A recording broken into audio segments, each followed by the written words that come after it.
The destruction of the Second Temple may have begun by accident. That's what makes the story so disturbing. Rome wanted victory, control, suppression of rebellion. But according to several historical accounts, the order to completely destroy the temple itself may not have been part of the original plan. And yet, once the fire began, everything changed too fast to stop. Because this wasn't just another building inside Jerusalem. The temple stood at the center of Jewish life, identity, worship, memory, everything. For generations, people believed it would always stand, no matter how much pressure surrounded the city. Then, one moment broke that illusion.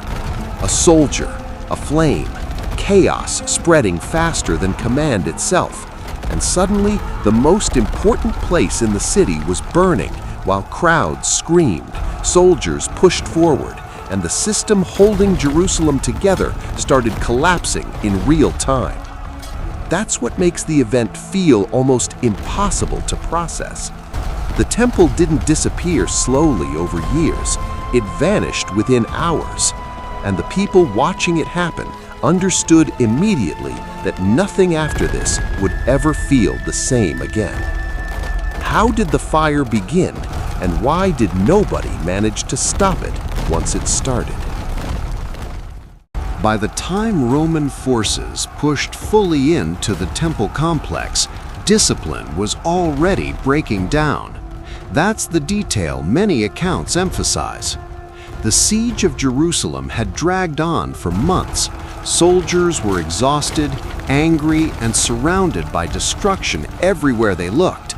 Resistance inside the city had been fierce, and once the defenses around the temple finally weakened, the atmosphere shifted from controlled assault to chaos. As written in Josephus's account, the fighting near the temple became frantic and confused. Commands struggled to move through the noise. Crowds pushed in every direction. Fire, smoke, shouting, everything compressed into the same space at once. And then the moment happened. A Roman soldier reportedly lifted a burning object and threw it into one of the temple's chambers. Josephus describes the reaction immediately afterward. Panic, screaming, sudden attempts to contain the flames before they spread further. But the structure itself worked against them now. The temple contained massive wooden elements, curtains, chambers, storage areas. Once the fire caught properly, control disappeared quickly. And the more soldiers entered the area, the harder the situation became to manage. That's what makes the destruction feel so terrifying. The people closest to the fire understood immediately what was happening, and they also understood it might already be too late. Because once sacred places begin collapsing publicly, crowds stop thinking rationally. They react emotionally. And inside the temple courts, emotion was now overtaking order completely. What did people inside Jerusalem do once they realized the temple itself could no longer be saved? Most people didn't flee immediately. They moved toward the temple instead. That's what makes the scene feel so overwhelming. As the fire spread, crowds rushed through the city trying to reach the complex, not escape it. Because for many, the idea that the temple could actually be destroyed still didn't feel real until they saw it burning themselves. As written in Josephus's account, panic spread rapidly once the flames became visible above the temple area. People screamed, pushed through the streets, and fought to get closer, while Roman soldiers continued forcing their way deeper into the complex. And the fire kept growing. The gold, wood, curtains, chambers, everything inside the structure intensified the heat. Smoke filled the air. Sound echoed through the city from every direction at once. Soldiers shouting, people crying out, crowds collapsing into confusion. That's when the emotional shock fully hit. Because the temple wasn't just architecture, It was identity. For generations, people had built their entire understanding of worship and national survival around that place, and now they were watching it disappear in real time while being powerless to stop it.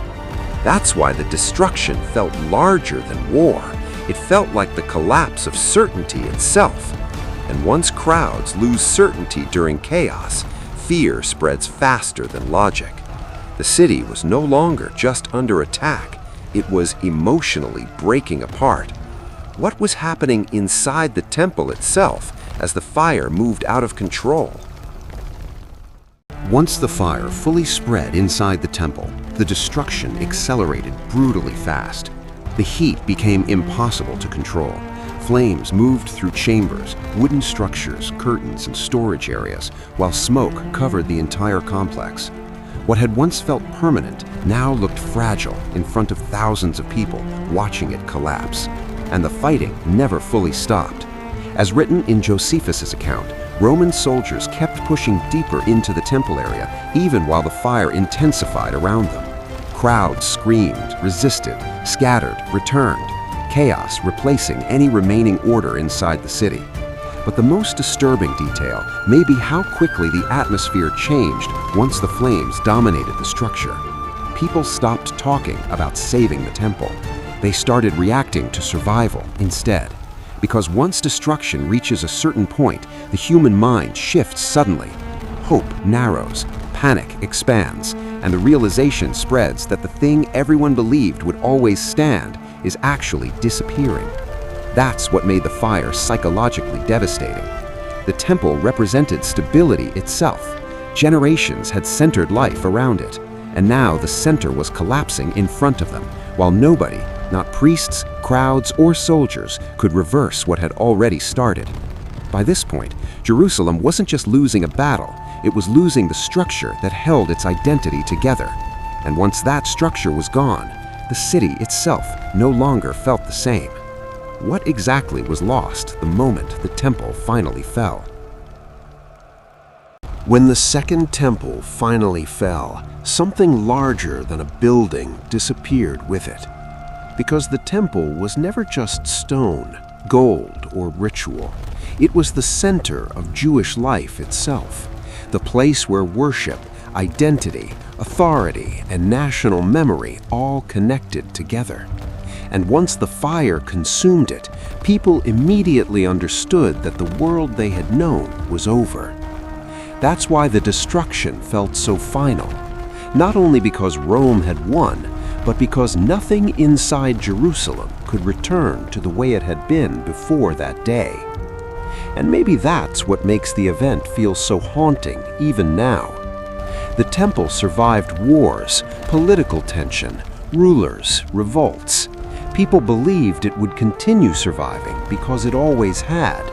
But collapse often feels impossible right until the moment it becomes visible to everyone at once. The fire exposed how fragile permanence really is. And once the temple was gone, an entire system had to change with it. Worship changed, leadership changed, daily life changed. The destruction forced people to rebuild identity without the structure they had depended on for generations. Jerusalem didn't only lose a sacred place that day, it lost the illusion that sacred places alone could guarantee survival. If this changed how you see the destruction of the Second Temple, subscribe, like, and share your thoughts below. Because the deeper you look into history's turning points, the more you realize how quickly entire worlds can disappear once the center holding them together finally falls.